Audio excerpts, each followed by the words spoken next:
Here in the studio with me, two experts on the protests. David Rothkopf, he's a CEO and editor-at-large of Foreign Policy magazine, and Bülent Alariza, he established the Turkey Project for the Center for Strategic and International Studies. Bülent, I know you have to go, so I want to get one or two more questions in for you before you do.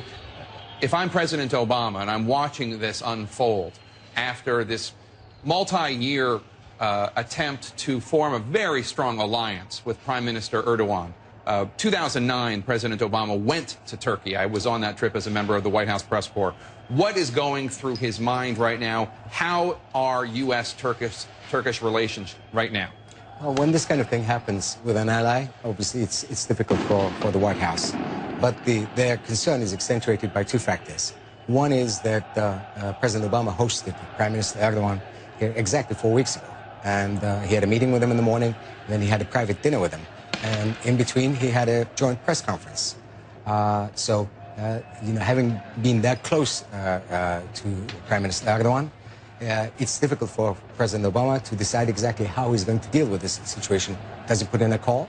Secondly, Turkey has been portrayed as a model for the Arab countries as part of the Arab Spring. Now, at this moment, you cannot really argue that Turkey is a model for anybody. And no doubt President Obama and his advisors are thinking about this right now.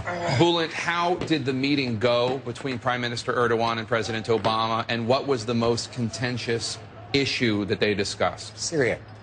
Prime Minister Erdogan came hoping that he would be able to persuade President Obama to get engaged in the Syrian issue, to reach the joint goal that they both claim, which is the ouster of President Assad.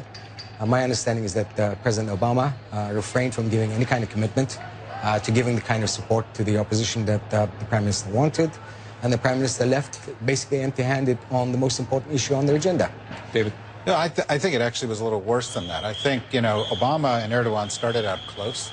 This was, often cited by the White House as one of his best international relationships. He put a lot of chips onto Erdogan and to Turkey.